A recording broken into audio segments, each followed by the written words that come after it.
मुझे उस आदमी से बात करते हुए 8 दिन गुज़र गए थे। उसकी आवाज़ ऐसी जादू भरी थी कि मैं उसकी आवाज़ के जादू में ही खोकर रह गई थी।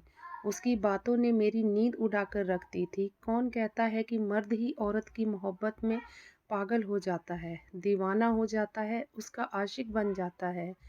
मैं एक लड़की होकर उस आदमी की आवाज़ की दीवानी थी। मेरा जी चाहता था कि वह रात भर अपनी बातों का रस मेरे कानों में घोलता रहे और मैं उसकी बातों को सुनती रहूं। अभी मेरी उम्र ही क्या थी, सिर्फ 18 साल की तो हुई थी और मैं बीए फर्स्ट ईयर की स्टूडेंट थी। नई नई जब कॉलेज में गई तब से लड़कियों की बातों ने तो मेरी दिलचस्पी पढ़ाई से ही हटा दी और दूसरी इश्क मोहब्बत की तरफ मोड़ दी। मेरे दोस्त अक्सर मुझे अपने बॉयफ्रेंड के बारे में किस्से कहानियाँ सुनाती और मैं बड़ी दिलचस्पी से उनकी बातें सुनती थी। एक बार मेरी दोस्त रीमा मुझसे कहने लगी, तुम क्या खामोशी से हमारी बातें सुनती रहती हो? अपना भी तो कोई दास्तां सुनाओ। उसकी ये बात सुनकर मैंने ठंडी आह भरी। मैंने कहा, मेरी कौन-सी दास्ताँ है? मेरा ऐसा कोई चक्कर नहीं है। मेरी बात सुनकर उसने हैरत का इज़हार किया था। कहने लगी, दिव्या, तुम इतनी खूबसूरत हो, ऐसे कैसा मुमकिन है कि कोई लड़का तुम्हारे हुस्न का दीवाना ना हुआ हो? मैंने कहा कि मैं कभी किसी लड़के को तरफ देखने की कोशिश भी नहीं करती हूँ। सच तो ये था कि अंदर ही अंदर मुझे इन सब बातों से बहुत डर लगता था। वह कहने लगी, तुम तो पागल हो। अरे! तुम्हारे मोहल्ले में इधर-उधर के बहुत से लड़के रहते होंगे। उन्हें देखा करो, उनको देखकर स्माइल पास किया करो। अब वह दौर नहीं है कि लड़के लड़कियों के पीछे घूमते रहें। जब तक लड़कों को लड़कियों की तरफ से रिस्पॉन्स नहीं मिलता, वह भी नहीं आगे बढ़ते हैं। छुट्टी के बाद मैं घर आ गई। घर आकर जब रात को सोने के लिए अपने कमरे में लेटी, तो मुझे लगा कि रीमा की बात ठीक है। मेरी सब दोस्तों का किसी न किसी के साथ अफ़ेयर है, दोस्ती है। किसी का अपने मोहल्ले के लड़के के साथ अफ़ेयर चल रहा है, तो कोई कॉलेज के लड़के से ही दोस्ती गाँठे बैठी है। इतना खूबसूरत होने के बावजूद भी मेरा कोई बॉयफ्रेंड नहीं है। दोस्ती करने में तो कोई हर्ज़ नहीं होता, बस एक दोस्ती ही तो है। मेरे मम्मी-पापा दोनों ही जॉब करते थे। मैं उम्र के जिस हिस्से में थी, मुझे अपनी माँ के ध्यान की बहुत ज़रूरत थी, ताकि वह मुझे अच्छे और बुरे की सीख दे सके। लेकिन उनके पास तो समय ही नहीं था। मेरे मम्मी-पापा दोनों ही ऑफ़िस में जॉब करते थे और शाम को जब वह घर आते, तो आते ही मेरी माँ किचन के कामों में बिज़ी हो जाती और पापा भी अपनी फाइल्स लेकर बैठ जाते और ऑफ़िस के कामों में बिज़ी हो जाते। पूरा दिन मुझे बस यही इंतज़ार रहता कि कब मेरे माँ-बाप आएँगे तो मैं उनसे बातें करूँगी। लेकिन ये मौका मुझे कभी नहीं मिला था। 10वीं क्लास तक तो मेरी दिलचस्पी अपनी कोर्स की ही किताबों में थी, लेकिन कॉलेज में आकर मैं रोमांटिक नॉवल पढ़ने लगी थी और अपने दोस्तों से मैं रोमांटिक कहानी किस्सों की किताबें लेकर आती थी। लेकिन जब मैं उनको पढ़ती थी तो हीरो-हीरोइन के बोल्ड से सीन पढ़कर और रोमांटिक लाइन्स पढ़कर मेरे दिल में भी अजीब से जज़्बात उभरने लगे थे। कई बार तो हीरो-हीरोइन के ऐसे सीन कहानियों में लिखे होते थे जिन्हें पढ़कर मेरे पसीने छूट जाते थे और मैं ख़यालों की दुनिया में चली जाती कि ये सब कुछ मेरे साथ भी होता। एक बार मेरे मोबाइल पर एक अननोन नंबर से कॉल आई। रात का 1 बज रहा था। मैंने फ़ोन उठाया तो कोई मर्दाना आवाज़ थी। आवाज़ क्या थी, ऐसा जादू सा था उस आदमी की आवाज़, उसकी बात करने का अंदाज़ ऐसा था कि मैं चाहकर भी फ़ोन बंद नहीं कर सकी। वह मुझे किसी के बारे में पूछ रहा था। क्या ये मेरे दोस्त राजेश का नंबर है? मैंने कहा, जी नहीं। फिर वह कहने लगा, ये किसका नंबर है? वैसे तो मुझे उसके सवाल पर फ़ोन बंद कर देना चाहिए था, ये कहकर कि ये रॉन्ग नंबर है। लेकिन मैंने झट से अपना नाम बता दिया। मैंने कहा, ये दिव्या का नंबर है और मैं दिव्या ही बात कर रही हूँ। मेरी ये बात सुनकर वह हँसने लगा, कहने लगा, आपकी आवाज़ बहुत अच्छी है, मुझसे दोस्ती करेंगे? ये सुनकर तो मेरे दिल की रफ़्तार बेलगाम घोड़े की तरह भागी थी। ना मैंने उसे कोई जवाब दिया, ना ही मेरा दिल चाहा कि मैं फ़ोन बंद कर दूँ। मुझे अपनी दोस्त रीमा की बात याद आने लगी कि अगर ऐसा मौका मिले तो हाथ से जाने मत देना।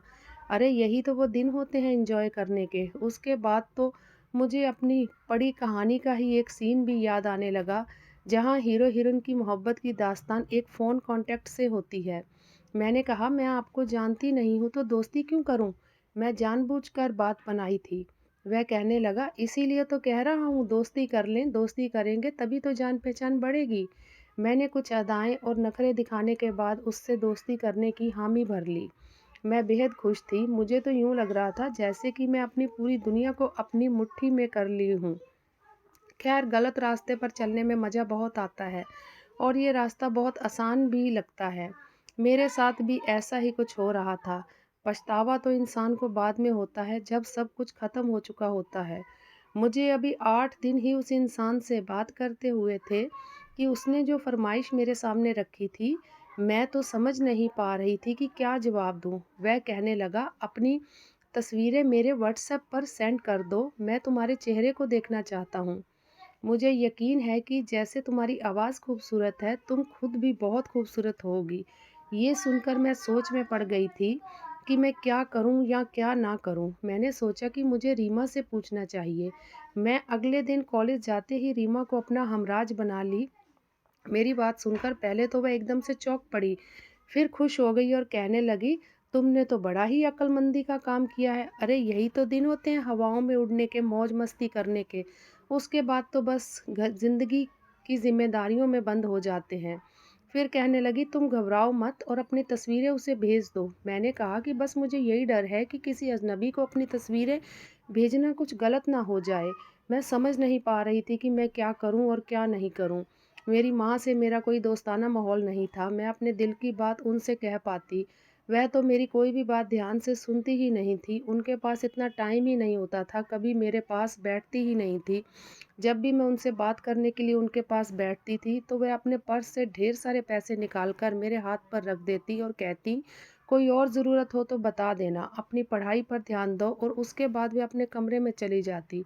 मेरे पापा भी बस खाने के बीच ही मुझे कुछ देर तक मुझसे बातें करते थे, और वह भी ये कि तुम्हारी पढ़ाई कैसी जा रही है, सब ठीक तो है ना, पैसे की ज़रूरत हो तो बता देना।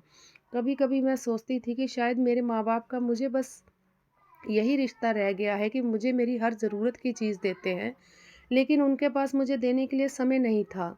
मुझे अच्छा बुरा बताने के लिए समय नहीं था। मैंने अपनी दोस्त की बात मान ली और अपनी एक तस्वीर खींचकर उस आदमी के नंबर पर व्हाट्सएप कर दी।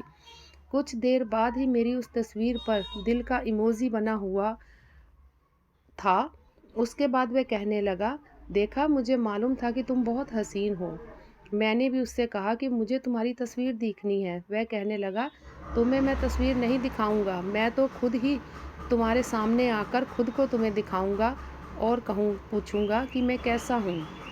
अब अक्सर वह मुझे मेरी तस्वीर मांगता और मैं उसे दे देती, लेकिन एक बार मुझसे कहने लगा, अगर तुम काले रंग की मैक्सी पहनो तो और भी ज़्यादा हसीन लगोगी, तभी कहता हूँ लाल रंग तुम पर बहुत अच्छा लगेगा। ये सुनकर मैं शर्मा गई। अब उसकी बातें मुझे मेरा चैन चुराने लगी। उसकी मोहब्बत में धीरे धीरे मैं इस कदर गिरफ्तार हो चुकी थी कि लगता था उसके बगैर मैं जी ही नहीं पाऊंगी। उसकी बातें मेरा दिल धड़काने लगी थी। कुछ महीनों बाद मेरे बीए फर्स्ट ईयर के पेपर हो गए थे और मैं सेकंड ईयर में आ गई थी। मेरी उम्र भी अब 19 साल की हो गई थी।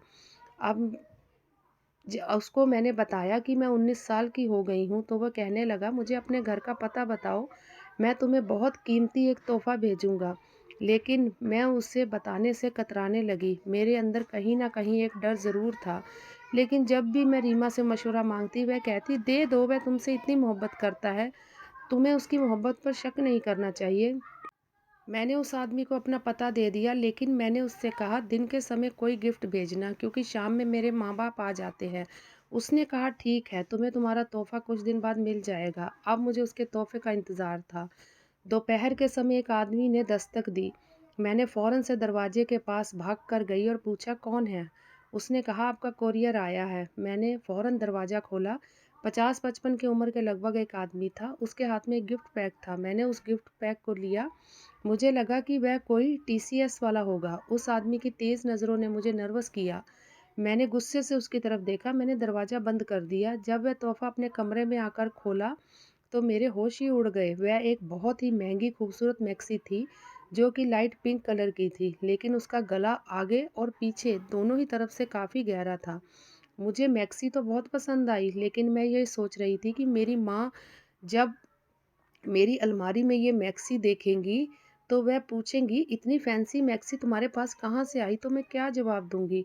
मैं अभी यही सोच रही थी कि मेरे मोबाइल पर बेल बजनी शुरू हो गई। मैंने देखा तो ये वही नंबर था जिसकी मोहब्बत में मैं दीवानी थी।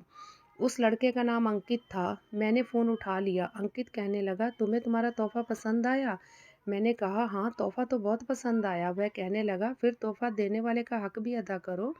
मैं उसकी बात समझ नहीं पाई। वह कहने लगा, तुम्हें इसी मैक्सी में देखना है। ये सुनकर मैं घबरा गई। मैंने कहा, तुम कैसे देख सकते हो? वो कहने लगा, वीडियो कॉल पर देखूंगा और इनकार मत करना वरना मैं नाराज़ हो जाऊंगा।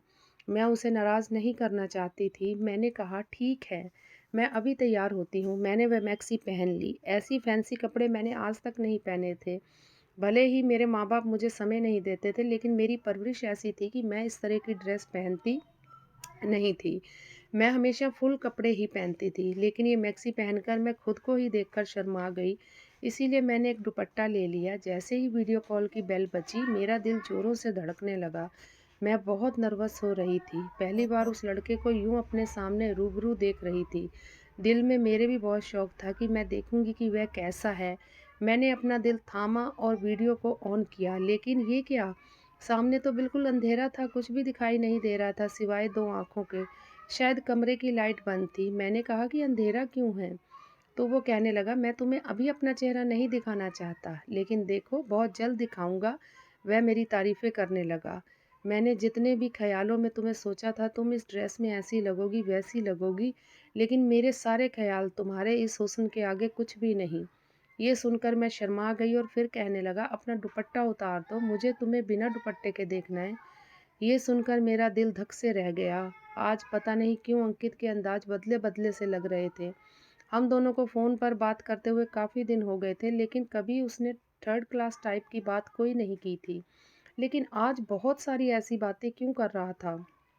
मैंने इनकार कर दिया।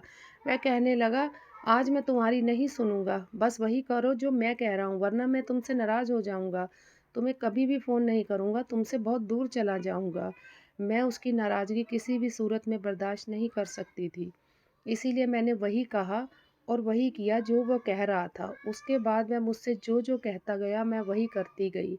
बाहर दरवाजे की दस्तक पर से मैं बुरी तरह घबरा गई। मैंने फ़ौरन से फ़ोन बंद कर दिया और अपनी ड्रेस जल्दी से बदल ली और बाहर चली गई। बाहर मेरे माँ-बाप ऑफ़िस से वापस आ चुके थे। मैं कुछ परेशान सी हो गई थी। मुझे इस तरह घबराया हुआ देखकर कहने लगे, तुम्हें क्या हुआ है? इतनी परेशान क्यों लग रही हो बेटा? मैंने कहा, नहीं, मैं बिल्कुल ठीक हूँ। उसी दिन शाम को मेरी माँ ने मुझसे कहा, हमें किसी के घर पार्टी पर चलना है, तैयार हो जाना, काफ़ी शानदार पार्टी है। जहाँ मैं अपने माँ-बाप के साथ शायद पहली बार गई थी, वरना वह लोग कहीं भी जाते थे तो अकेले ही जाते थे, कभी मुझे अपने साथ नहीं लेकर गए थे। लेकिन अगले दिन मेरे माँ-बाप ने जो कुछ मुझसे कहा, मैं हक्की-बक्की होकर उन्हें देखती रह गई। वह कहने लगे, उस पार्टी पर मौजूद तुम्हारे पापा के दोस्त ने तुम्हें अपने बेटे के लिए पसंद कर लिया है और उनके बेटे को तुम बहुत ही पसंद आई हो। उन्होंने कहा कि हम बहुत जल्दी ही तुम्हारी मंगनी उनके साथ कर देंगे। ये सुना था कि मैं रोने लगी। मैंने कहा, मुझे शादी नहीं करनी। मेरी माँ कहने लगी, क्यों नहीं करनी? देखो, हम तुम्हारी शादी अभी नहीं करेंगे, जब तक कि तुम्हारी पढ़ाई पूरी नहीं हो जाती, लेकिन रिश्ता तुम्हारा यहीं होगा जहाँ हम चाहते हैं। वह लोग बहुत अच्छे हैं, बहुत अमीर हैं, तुम एक अच्छी ज़िंदगी गुज़ारोगी। लेकिन बात शायद मेरे हाथ से निकल चुकी थी।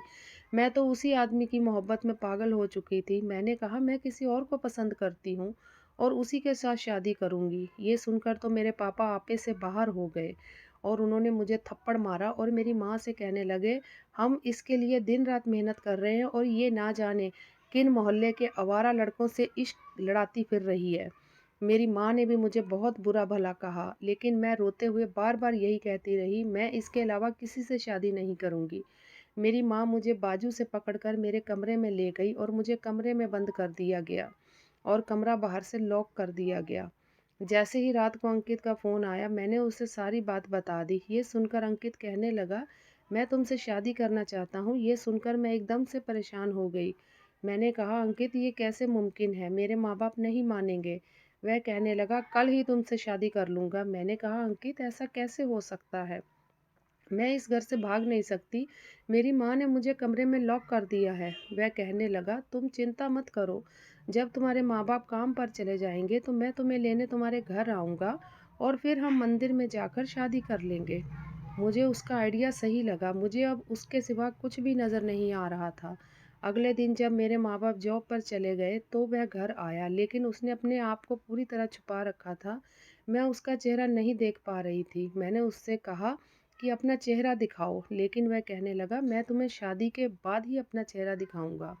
वह मुझे एक मंदिर में ले गया और हम दोनों ने मंदिर में जाकर शादी कर ली।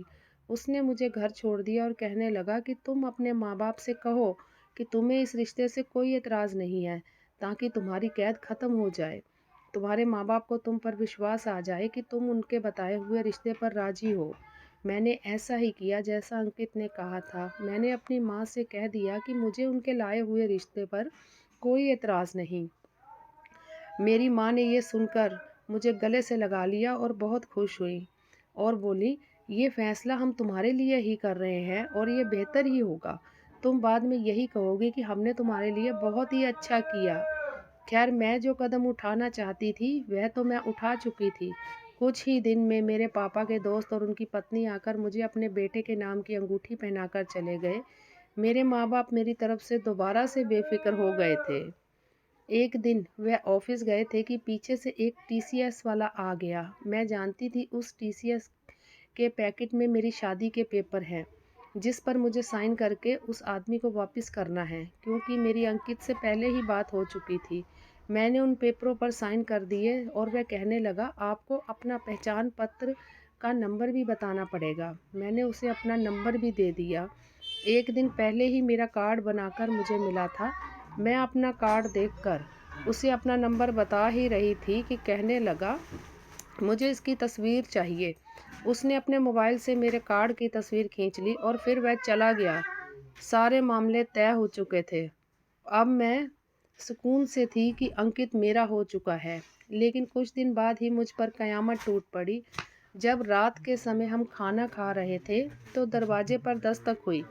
मेरे पापा ने दरवाज़ा खोला तो एक 50 साल का आदमी हमारे सामने खड़ा था। कहने लगा मेरी पत्नी मेरे हवाले कर दो। ये सुनकर मेरे पापा उससे बहस करने लगे।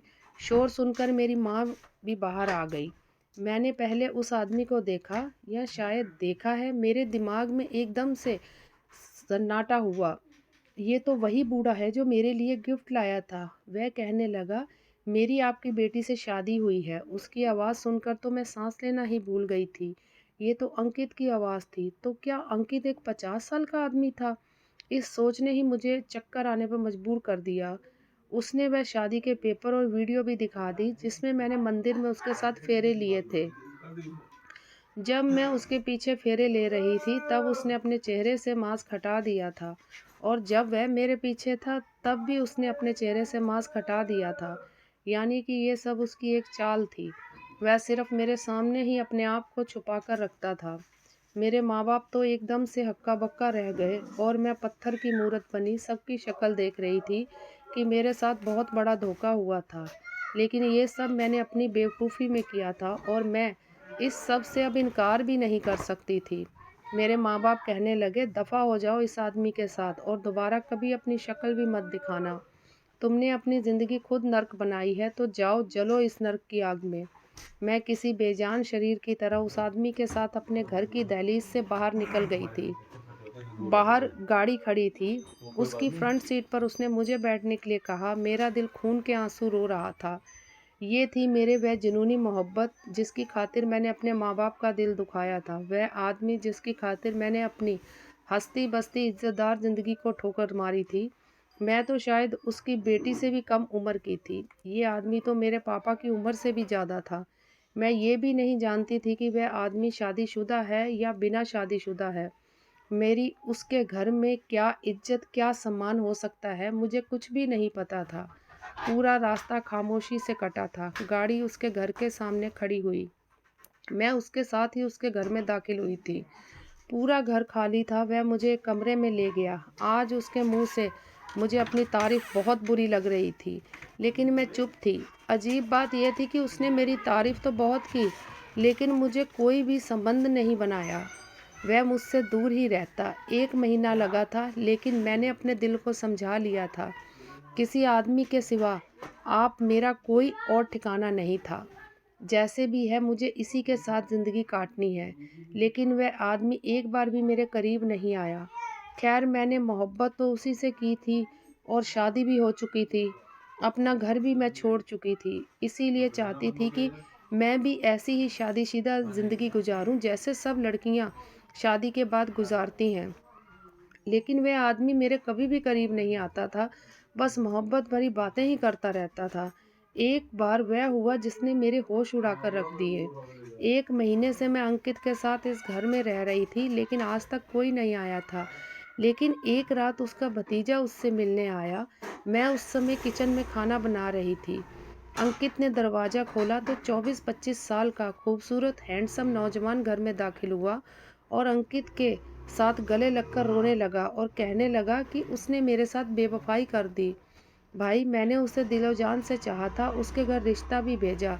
उसने ना जाने किससे शादी कर ली। वह किसकी बात कर रहा था? मैं किचन से बाहर आई तो अंकित को मेरी तरफ पीठ करे हुए पाया। उसका भतीजा उसके गले लगा हुआ था, जो मेरे सामने था। जैसे ही उसकी नज़र मुझ पर पड़ी तो कहने लगा, तुम यहाँ? मैं उसे देखने लगी। वह अंकित के पीछे हटाकर मुझे हैरत से देखने लगा। अंकित कहने लगे, ये मेरी पत्नी है, दिव्या। ये सुनकर वह अंकित को हैरत से देखने लगा और कहने लगा, आपकी पत्नी? अंकित उसे अपने कमरे में ले गए। मैं समझ नहीं पा रही थी कि आखिरकार वह लड़का मुझे कैसे जानता था। मैंने तो पहली बार उस लड़के को देखा था। अंकित के कमरे से उस लड़के की बातों की आवाज़ आ रही थी।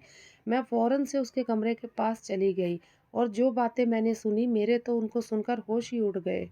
वह मेरे पति से कहने लगा, भाई ये तो दिव्या है, जिससे मैं मोहब्बत करता था। आपने कैसे इससे शादी कर ली? मैंने ही तो इससे फ़ोन पर बातें की थी, दोस्ती की थी। हम दोनों की मोहब्बत से आप भली-भाँति परिचित थे। आपने ये क्या कर दिया? मैं आपको अपना सगा भाई समझता था, लेकिन आपने तो सौतेलापन दिखा ही दिया। और ये कहकर वह रोने लगा था।